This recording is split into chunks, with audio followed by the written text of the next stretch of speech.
ครับสบายดีเด้อแม่ซีเบอร์สุขคนเนาะมื้อนี้ก็มาพอกับ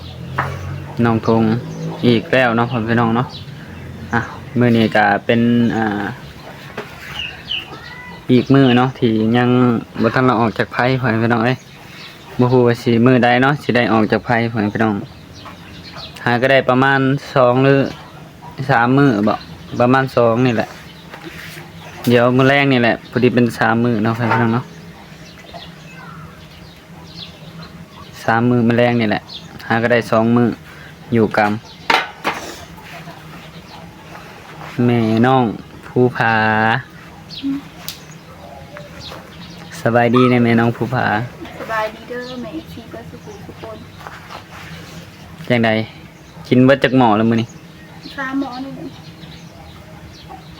มื้อหนึงได้กินแต่3หม้อเนาะแม่น้องยังตอนค่ำอยู่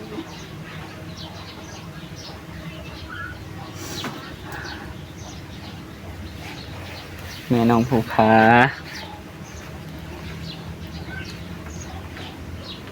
นอนเซยเนาะภูผานี่นอนแบบบ่ค่อยให้ปานใดเนาะพ่อพี่น้องถือว่าเพิ่นเป็นคนผู้บ่ค่อยให้ถ้าว่าเพิ่นบ่หยังแหละถือว่าโอเคเพิ่นบ่ให้เนาะพ่อพี่น้องเนาะถือว่าโอเคอยู่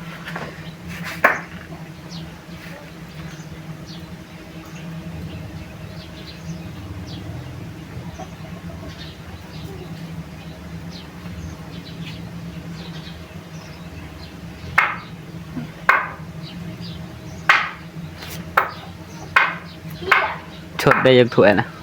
ฮะเมื่อกี้นี่ชดได้จักถ้วยถ้วยนึงหาก็ได้ถ้วยเดียวโด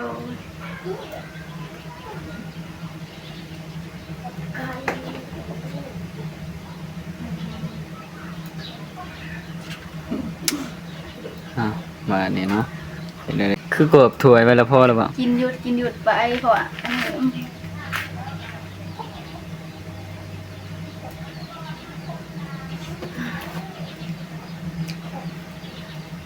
เอาไผเขาคืนอีกบ่ไผ่ติดแล้วก็นั่นติดไปดิเอาใส่ไปทางอันนี้เด้อขออภัยเด้อแม่ซี ไอ้โดมแบบบ่สุภาพเลยนะ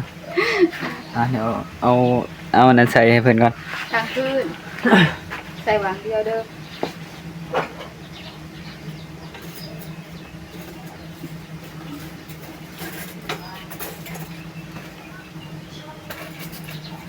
เอาตะก้อนก่อน1 2ก่อนทุกคน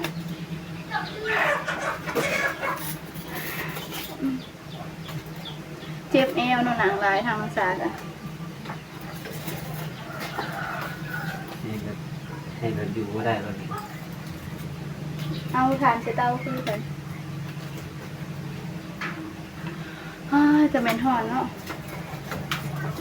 พอแล้วจะใส่ยังไงมันห่อนแห้งก็ไม่ได้เดี๋ยวสิบอกอยากใส่หลายๆยิ่งสิบ่ได้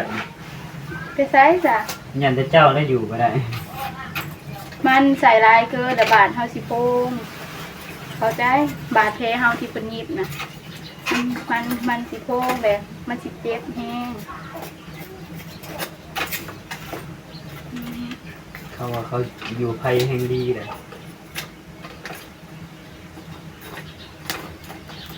หายทงลองอยู่บนดีเดี๋ยวมันฮ้อนหาย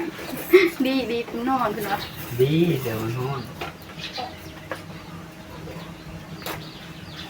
เป็นยิ่งนะห้อนเคยอยู่ห้อนได้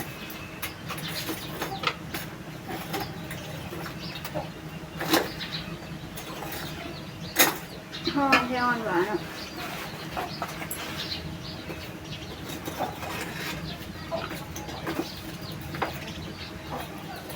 ตอนนี้บ่ถือว่าฮ้อนปานใดพอใส่แค่2ก้อน3ก้อน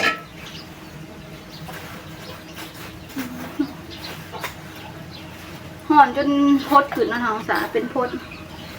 ขึ้นเต็มโตเต็มแขนเลยพดเนาะท้องสาคุเป็นตุ่มหน่อยเต็มเลยหน่อย พูดถึงเนาะ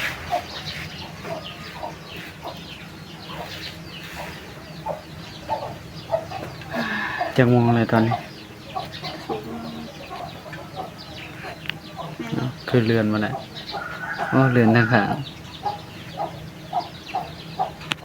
อ่ะตอนนี้ก็4 โมงแล้วเนาะ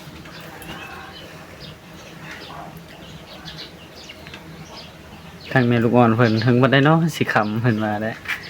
อย่าให้มันวิดไวๆนะ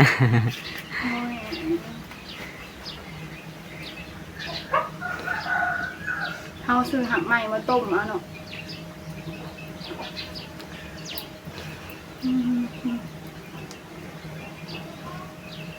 หางใหม่ชุมือนี่เขาต้มมาแล้ว ซื้อ แล้วก็หางใหม่เสือ11 โตว นะ เห็นแม่เขากินแบบนั้นเลยหางใหม่เสือ11 โตว โดย น้ำห้อนต้มกินเจ้าเลยมันแบบบูฮูคือกันว่าเพิ่นเห็ดแบบใดแบบหางไม้เสื้อ11 โตวอย่างนี้อ่ะเดี๋ยวเช็ดหลังให้น้องสาว ข้างนี้ก็ได้เป็นข้างนี้ก็ได้ผมจะ อย่าแล้วพายุนี่นี่แหละน้องสาวเพิ่นค่ะ เพราะว่าโพดมันขึ้นเต็มเนาะทรมานก็ลายบ่อยทุก เก่งมา คือ คน จำเอา โคตรเด็ดเนาะ โพดฮ้อนโพดคมฮ้อนทาฮ้อนแบบนี้คอยขึ้นเต็มแบบนี้เลยหายทงเสร็จล้างเนาะโพดขึ้นเต็มล้างเลยนอนยากเนาะเต็ม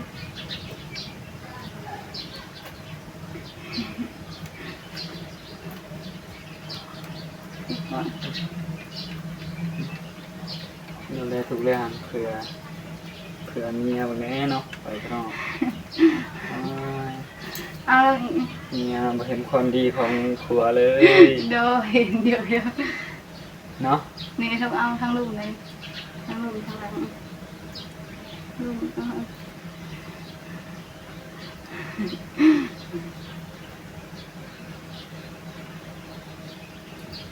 ว้าพ่อปวด คันน่ะ เศร้าคันน่ะ เจ็บมันเป็นน้ำหนองบ่เดี๋ยว โอ้โห เป็นตุ่มที่ขาในหัวมัน เนาะ เป็นแดงเลยหายทง10 ล้านนะครับให้พ่อได้ยอมเสียใจเลยเอาผมไปลองกวนผมถึงไง ให้น้องถามนะเราสิมัดแบ่งบ่ล่ะ โอ้ยตุ่มที่เป็นหนาจ้ะ ตุกเดือนหน้า หวานเลยอ้าวภูผาหายเลยเท่า ผู้พามาทำแล้วบัดนี้ตุกสังเกตได้อ่ะ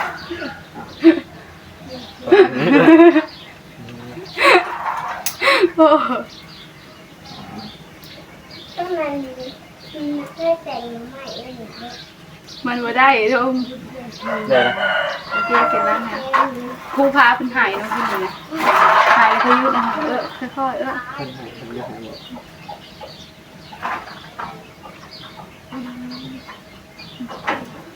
โอเคแหละพอแหละ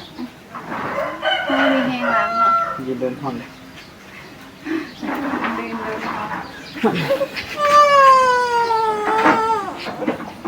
อ่ะตอนนี้แม่ผู้พาเพิ่นสิไปเบิ่งเนาะสิไปเบิ่งผู้พาแล้วบัดนี้ผู้พาเพิ่นให้เพิ่นพี่น้องบ่ว่าผู้พาเพิ่นเป็นอีหยังเด้ผู้พานี่โอ้อยู่ในมุ้งอย่างดีเลยถ้าผู้พาอ่ะ ไอ้ทงเอาอันนั้นที่ใส่ ให้น้องผู้พาเพิ่นเศร้าอันนั้นก่อนเศร้าให้ก่อนจังค่อยมาเบิ่งน้องผู้พาเนาะเดี๋ยวทางมื้อทงสินึ่งข้าวก่อนพ่อพี่น้อง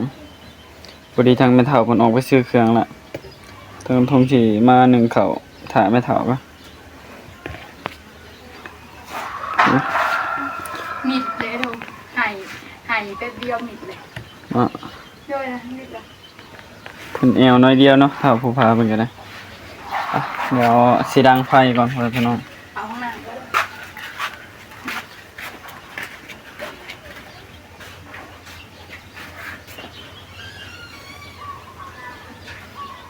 ป้า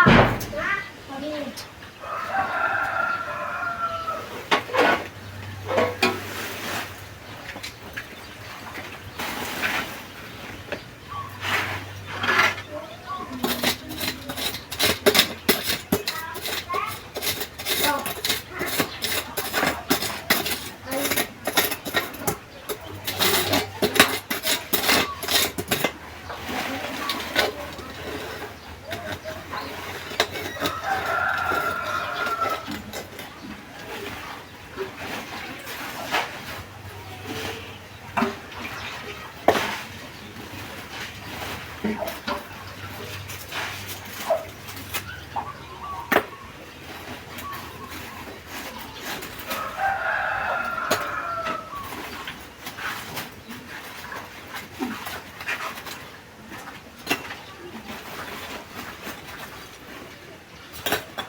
ก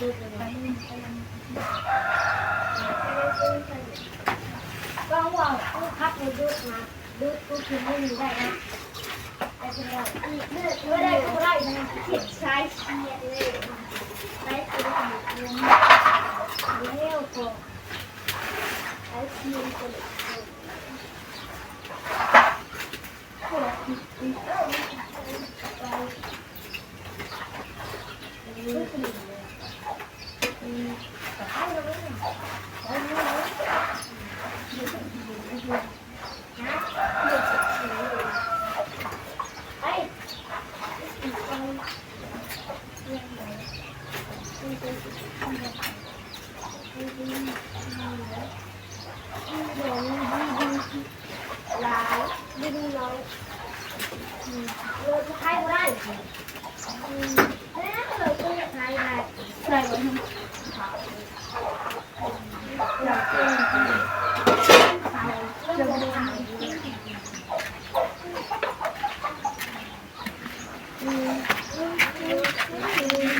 ต้องขอโทษขออภัยเนาะที่บ่ได้เว้าหยังหลายเนาะพี่น้องพอดีทางทงก็สิดังไฟสินึ่งข้าวให้พี่น้อง ส่วนน้องผู้พาหายแป๊บเดียวเลยก็นอนเลย น้องผู้พาเพิ่นหายแป๊บเดียวเพิ่นก็นอนเพิ่นก็หายบ่ได้โดนเนาะพี่น้องโดยไปเดี๋ยวทางทงสิข้างหม้อหนึ่งก่อน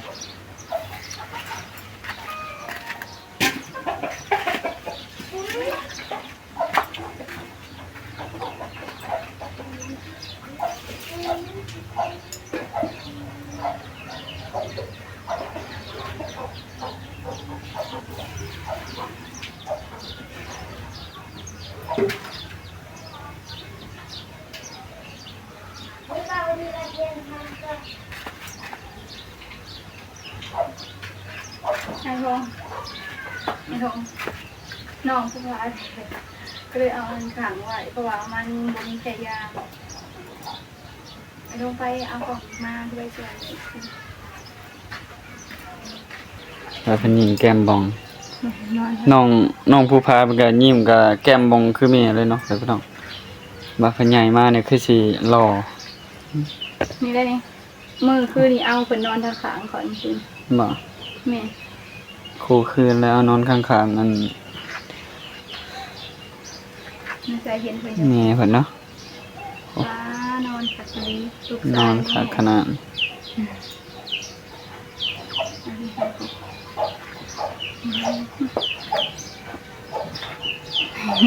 เป็นได ฮะ เป็นจังไดไหวอยู่บ่อยู่ไหวอยู่บ่ ไว้ อยู่กำเนี่ยไหวอยู่บ่ ไว้อยู่ ยันว่าสิอยู่บ่ฮอด4-5 มื้อ โดดเตียงเลยติ สิโดดเตียงบ่ได้เลยเนาะ ก็ได้มีแหมคุมทั้งคนกับไอ้ทงมาอยู่พี่อยู่กรรมอยู่พี่มันก็ง่ายแล้วทงคนมาหลินอื่นๆอยู่แล้วมื้อนั้นเนาะ แม่น มื้อแรกคนมาหลินนั่นหลายแฮงเนาะ แม่น แต่เมื่อคืนนี่ก็บ่มีไผมาหลายปานใดเนาะมาเขาเดียวเขาเมื่อส่วนไอ้ทงก็นางเหงาเพราะว่าหมู่เพิ่นบ่มาหลินนำเมื่อคืนนี้ นางเงาก็เพิ่นรับยาวเลยบาดจนแจ้งพี่น้องเอ้ย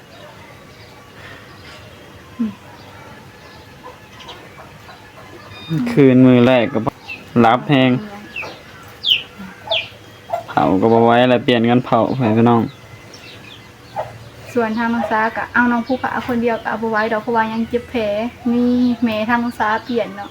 แบบยามกลางคืนเพิ่นหายแหละแม่ทางน้องซาเป็นคนเอาเนาะทางน้องซาก็พักผ่อนมีแต่ตื่นสมากินน้ำร้อนเป็นจังได๋ฮะได้น้องผู้ผาเลย ดีใจเนาะ ทางน้องซาก็บ่คิดเลยว่าสิออกไวปานนี้เนาะไอ้หนู แม่ ตั้งโตวยังบ่ทันเลยดอก แม่ ก่อนทางน้องสาสิออกทางน้องสากะทูเพื่อนแล้วก็ซับหญ้าซอยไอ้ทุ่งน้อยเดียวมื้อนั่นแหละเนาะไอ้ทุ่งคำมาผัดว่าคำนะก็ยังบ่เจ็บท้องดอกก็เจ็บท้องประมาณ3:00 นเนาะเพื่อรถกู้ภัยเพิ่นมาคือ4:00 นไปฮอดทุ่งหมอก็5:00 น5:00 นปลายจึงได้คลอดเนาะถึงว่าไวหน่อยทุ่ง แม่ คลอดธรรมศาสตร์เลยทางน้องสากะ ทางน้องซากะสุดความสามารถขอดไว้เนาะ ดีใจที่ตัวเองขอดไว้เนาะคิดว่าสิเจ็บขามคืนคือคนอื่นนี่ถูกเลยเห็นคนอื่นเจ็บขามคืนได้ มา แม่นในทางน้องซาไป2คนก็ไม่ทงหน่อยทง เมื่อนั้นทางไอ้ทงผลแลนเอกสารคนเดียวเพิ่นเนาะทางน้องซากับเขาไปห้องคลอดหน่อยทงเป็นจังได๋ทงความรู้สึกตอนน่ะความรู้สึกที่น้องซาสิออกลูกตอนน่ะเป็นจังได๋ แบบย่านๆแบบได้บ่ฮู้นะแบบบ่เคยเนาะ แบบบ่เคยไป2คนเนาะไปโรงหมอ แม่น ไป2คนแล้วไอ้ทงเพิ่นก็แลนเอกสารอีหยังอีหยาเบิดทุกอันเนาะทางน้องซาก็มีแต่ท่ารอคลอดตอนน่ะ ไอ้ทงเพิ่นได้น้องสุภาแล้วบัดนี้ อ่ะตอนไผยังบ่ได้ติดถาไผติดกัน เป็นจังได๋ไอ้ทงเห็นหน้าลูกครั้งแรก ดีใจ ดีใจ แม่ ทางน้องสาเห็นก่อนไอ้ทงเนาะนะลูกครั้งแรกเพราะว่าไอ้ทงเพิ่นถ่ายอยู่นอกเนาะพอดออกมาในทางหมอเพิ่นก็เอามาโปรงใส่เอิกได้ทงเลย โอ้คือสิเย็นสบายเนาะยันผ่าออกเบิดเลย น้องภูฟ้าไอ้ทงแก้มน้องภูฟ้าหวองน่ะ มองอันนี้ คอยคือบ่เห็นน่ะ มองคือเจ้านั่นแหละ เด่น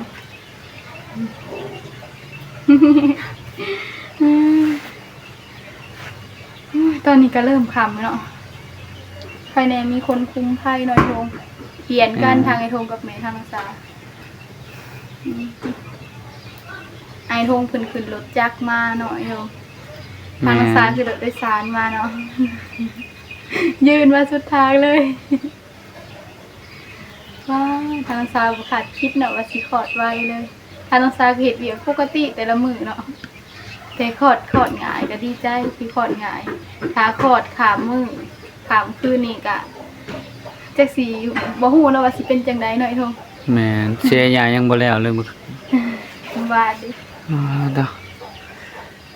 ทางหนูทงก็ตั้งใจว่าเสียยาให้มันแล้วซะเนาะเสียยามันแล้วแล้วก็สิไปหาเฮ็ดเวียกพอพี่น้องเอ้ย แต่บ่ทันทางอาสาขอดก่อน แม่นแต่บ่ทันทำผัดน้องภูผาคลอดมาก่อนเนาะก็บ่เป็นหยังเนาะถ้าว่าน้องสาออกอยู่ออกกรรมแล้วจังค่อยไปหาเวียกเฮ็ดเพราะว่าตอนนี้ก็น้องภูผาเพิ่นก็เกิดมาแล้วก็คือสิหานมหาหยังมาให้ชื่อหันชื่อนี่เนาะแผ่นผาแผ่นเพิดนี่หยังก็ แม่เสียงไอ้ทุ่งเฮ็ดให้ตอบไม่ขนาดใด อ้าวเป็นไรเนาะน้องภูผาเพิ่นติงแล้วบัดนี้ติงแล้ว เป็นไรนะ โอ้ให้แม่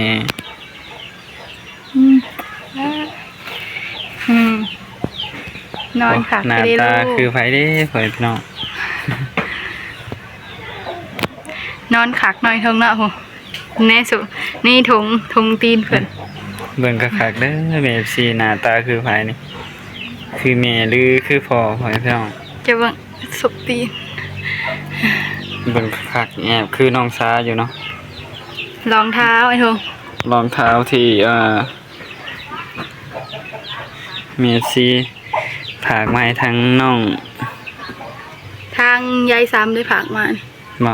ดูนี่เด้อยายซ้ำเบิ่งเลยเด้อ เสือ เสือยายซ้ำฝากมาให้เนาะกับรองเท้านี่ทง ร้านเทมีกระนุงแล้วเนาะ แม่นร้านภูฟ้ากระหนุ่งเลยเด้อหน่อยเทิงเนาะ ร้านเทมีว่าซั่น ชื่อเทมีบ่นี่ น้อง ภูผา น้องภูฟ้าหนุ่งให้ยายซ้ำเบิ่งแล้วเสือที่ยายซ้ำซื้อให้เนาะกับรองเท้าโหสิหายเลย หาวนอน ปลาเถอะ วี เพิ่นบ่ตื่นซิเนาะ อืม ปลาถึงว่าเลี้ยงง่ายอยู่เนาะคือ เป็นยังบ่ฮู้แล้วบัดวันนี้ แม่น บัดเตมีให้เฮ้ยน้องภูผาใหญ่มานี่สิแอวอยู่บ่ พอยันเลยเนาะ อ้าวถ้าภูผาเพิ่นก็นอนแล้วเนาะบัดนี้โอ้ยเพิ่นสิตื่นแล้วบ่ฮะ แม่ เริ่มแอวแล้วเนาะโอเคทางน้องทงกับน้องสากะสิได้จบคลิปไว้เพียงเท่านี้เนาะก็เอาไว้พบกันอีกน้องพ่อพี่น้องเนาะในคลิปหน้าพ่อพี่น้องเอ้ยโดยทางน้องทงว่าผิดพลาดประการใดก็ต้องขอโทษขออภัยในเมซีเบิร์ดทุกคนเนาะทางน้องทงก็ช่วงนี้ก็บ่ค่อยถ่ายคลิปหลายปานใดเนาะพ่อพี่น้องเพราะว่าบ่ค่อยมีเวลาเปิดปานใดเนาะบางทีก็แบบว่างๆแหน่จักหน่อยก็คือเห็นเนาะพ่อพี่น้องก็เปิดแหน่บางทีก็เพราะว่าช่วงกลางคืนก็บางเทื่อแขกคนเพิ่นมาหลายมันก็ยากแน่เนาะพ่อพี่น้องทางน้องทงก็สิได้จบคลิปไว้เพียงเท่านี้พ่อพี่น้องทางน้องทงพอผิดพลาดประการใดก็ต้องขอโทษขออภัยนำ FC เบิดทุกคนเนาะทางน้องทงก็สิขอกล่าวคำว่าสบายดีเด้อแม่ FC สบายดี